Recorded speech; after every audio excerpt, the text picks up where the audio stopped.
Hello guys, இன்னைக்கு நம்ம பார்க்க போற டாபிக் வந்து ப்ளூரல் எஃப்யூஷன். ப்ளூரல் எஃப்யூஷன்னா நம்ம ப்ளூரல்ல அப்நார்மல் ஃப்ளூயிட் வந்து அக்குமுலேட் ஆகும். இதுதான் வந்து ப்ளூரல் எஃப்யூஷன். இதுல வந்து ரெண்டு கிளாசிஃபிகேஷன் இருக்கு. ஒன்று வந்து டிரான்ஸ்லேட்டிவ், இன்னொன்று வந்து எக்ஸ்கியூட்டிவ். டிரான்ஸ்லேட்டிவ்னா நான் இன்ஃப்ளமேட்டரி ரெஸ்பான்ஸ் மூலியமா வரதுதான் டிரான்ஸ்லேட்டிவ் எஃப்யூஷன். அதே மாதிரி எக்ஸ்கியூட்டிவ்னா இன்ஃப்ளமேட்டரி ரெஸ்பான்ஸ் மூலியமா வரதுதான் எக்ஸ்கியூட்டிவ் எஃப்யூஷன்.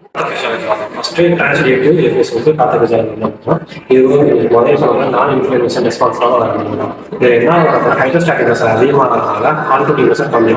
இதனால இன்டர்ஸ்டெல்லர் ஸ்பேஸ்ல ஃப்ளூயிட்ஸ் அப்படின்னா அஃபெக்ட் ஆகிறதுனால ப்ளூரல் எஃப்யூஷன் வர சான்சஸ் இருக்கு.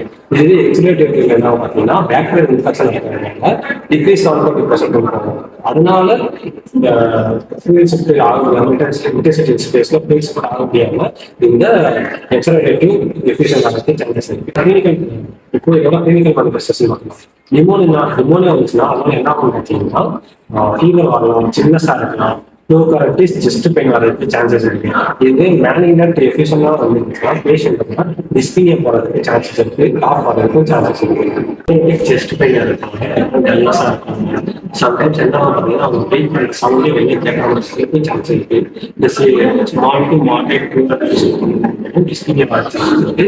அதனால அவங்க சவுண்ட் வரதுக்கு சான்சஸ் இருக்கு. சவுண்ட் வராமே ஒரு சான்ஸ் இருக்கு. டயக்னோசிஸ் பார்க்கணும். டயக்னோசிஸ்ல வந்துட்டு அல்ட்ராசவுண்ட் இல்லைன்னா செஸ்ட் எக்ஸ்ரே எடுப்பாங்க. அது மட்டும் இல்லாமல் டோரோசென்டிசிஸ் பயோகெமிக்கல் எடுப்பாங்க, பாக்டீரியாலஜிக்கு அண்ட் சைட்டோலஜிக்கு எடுப்பாங்க. மேனேஜ்மெண்ட்ல வந்துட்டு என்ன பண்றாங்க அப்படின்னா ரீஅக்குமுலேஷன் ஆஃப் ஃப்ளூயிட வந்துட்டு ப்ரிவென்ட் பண்றாங்க. அது மட்டும் இல்லாமல் டிஸ்பினியா இதெல்லாமே வந்துட்டு ரிலீவ் பண்றாங்க. அப்புறம் வந்து ரெஸ்பிரேட்டரி கம்ப்ரெஷன்ஸ் பண்றாங்க.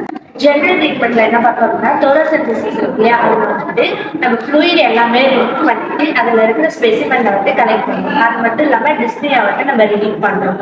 அப்புறம் காம்ப்ளிகேஷன், இந்த எஃப்யூஷன் வந்துட்டு அதிகமாக இருக்கிறதுனால நமக்கு வந்து ரெஸ்பிரேட்டரி ஃபெயிலியர் ஆகும். அப்படியே இந்த வீடியோ உங்களுக்கு பிடிச்சிருந்தா லைக் பண்ணுங்க, ஷேர் பண்ணுங்க, மறக்காம இன்ஸ்டாகிராமில் ஃபாலோ பண்ணுங்க.